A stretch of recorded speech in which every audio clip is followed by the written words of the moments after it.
Olá, meu nome é Carolina, eu sou aluna do curso de Pedagogia e estou aqui para trazer os principais conceitos do livro A Criança e o Número, de Constance Camus, estudado na disciplina de Metodologia do Ensino em Matemática. Capítulo 1, A Natureza do Número, a autora traz a ideia, fundamentada na teoria de Piaget, que estabelece 3 tipos de conhecimento: conhecimento físico, conhecimento lógico-matemático e conhecimento social. O conhecimento físico e o conhecimento matemático ocupam 2 extremos de um polo. Em uma ponta, o conhecimento físico, que se dá a partir de uma realidade externa, através da observação. E do outro lado, o conhecimento lógico-matemático, que ocorre a partir de uma realidade interna do indivíduo, ou seja, se dá através de uma relação mental, através da comparação e da diferença.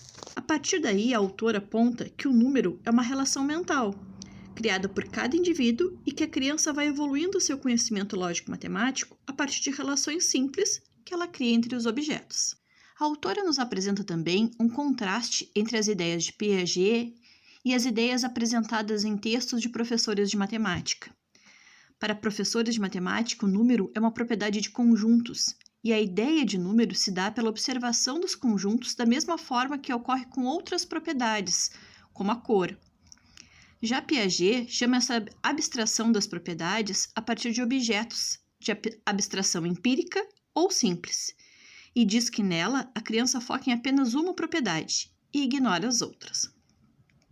Para a abstração do número, ele usa o termo de abstração reflexiva, e esta envolve a construção de relações entre os objetos, relações internas, construções da mente, ao invés de só focar em algo existente nos objetos.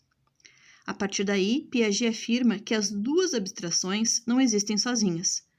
Uma depende da outra, e que o número é uma síntese de 2 tipos de relações, ordem e inclusão hierárquica, que a criança elabora por abstração reflexiva entre os objetos.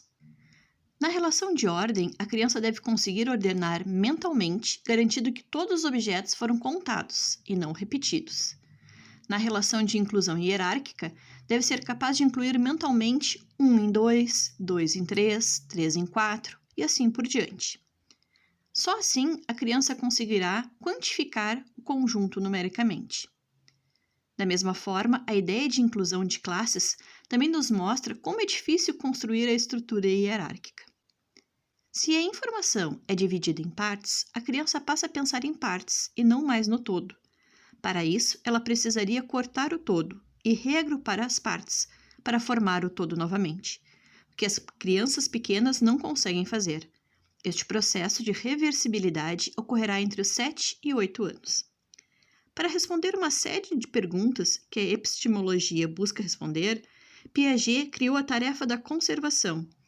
Com isso, ele provou que o número não é algo conhecido por intuição ou observação, e os conceitos matemáticos não são adquiridos através da linguagem. Desta forma, Piaget demonstra que o número é algo que cada ser humano constrói através da criação e coordenação de relações, e que cabe aos educadores ajudar no desenvolvimento das estruturas mentais, encorajando a criança a pensar ativamente, ao invés de ensinar as crianças simplesmente a darem respostas corretas, fazendo com que se tornem capazes de raciocinar logicamente em diversas tarefas. A construção do número acontecerá gradualmente. Capítulo 2. Objetivos para ensinar o número. Piaget nos diz que a finalidade da educação deve ser desenvolver a autonomia da criança. Dentro desse contexto, a autora nos traz a aritmética e o ensinar o número.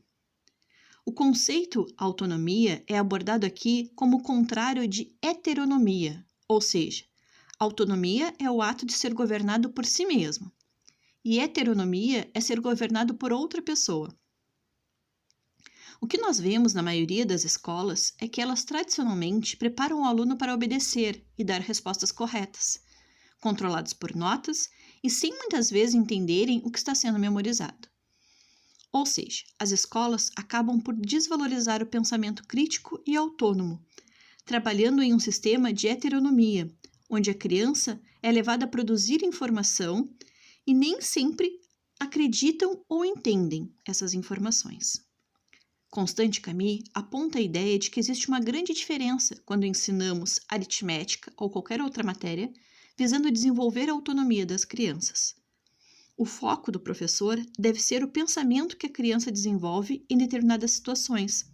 Por exemplo, ao tentar conseguir um número de brinquedos para todos da turma, ou na hora de distribuir um lanche em cada mesa. A quantificação de objetos é importante para ajudar a construir o número, mas o pensamento autônomo é primordial. A criança que já possui o conhecimento lógico-matemático é capaz de representar esta ideia por símbolos e signos.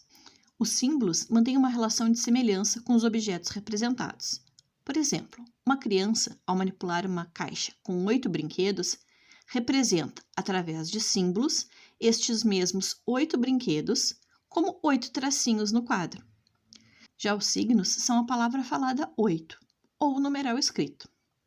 Esses não mantêm nenhuma semelhança com os objetos que representam, ou seja, representam um conhecimento superficial, passado para o aluno e memorizado. Os signos devem ser ensinados e trabalhados sempre que a criança demonstrar interesse em aprender. Porém, o professor deve valorizar a construção mental e o pensamento espontâneo e autônomo da criança. Portanto, devemos, enquanto professores, romper a tradição de ensinar as crianças a darem respostas certas e encorajar a criança a pensar ativamente. E assim, certamente chegaremos à construção do número. Capítulo 3. Princípios de ensino. O capítulo aborda o ensino do número através de 6 princípios apresentados em 3 perspectivas diferentes. Primeira, a criação de todos os tipos de relações. Encorajar a criança a estar alerta em todas as espécies de relações. As operações concretas desenvolvem-se em muitas áreas, simultaneamente. As crianças que pensam e tomam decisões por si mesmas em situações diárias pensam sobre várias coisas simultaneamente e criam relações.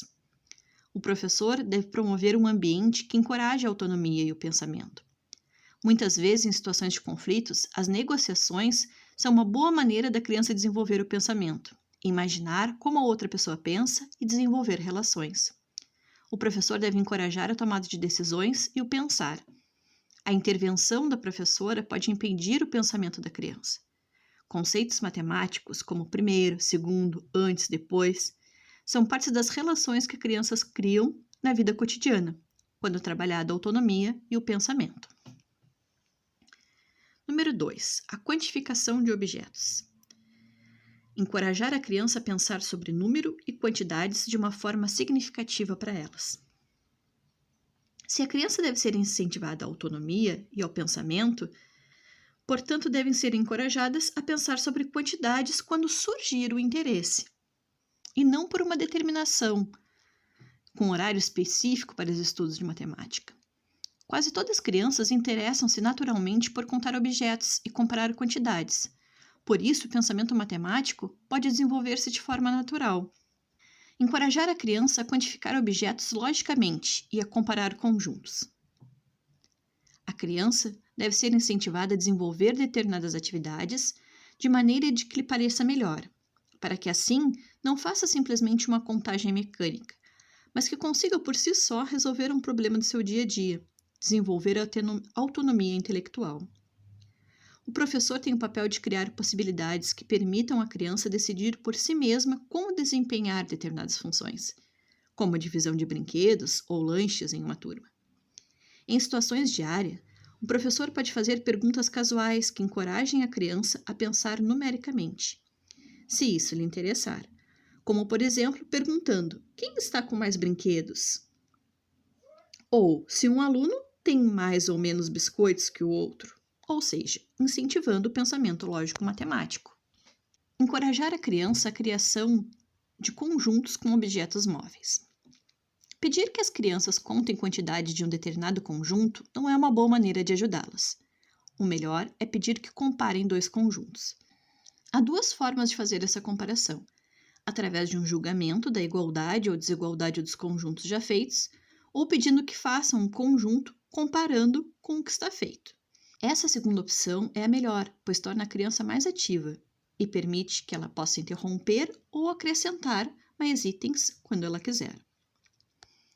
Número 3. Interação social com colegas e professores. Encorajar a criança a trocar ideias com seus colegas.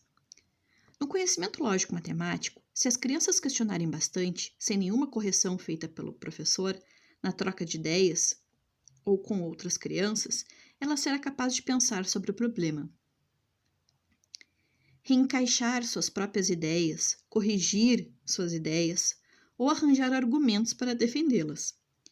Os jogos em grupo são uma importante ferramenta de interação social, tornando as crianças mais ativas, críticas, autônomas, refletindo sobre o modo de pensar delas e dos colegas, sem depender única e exclusivamente do julgamento do professor.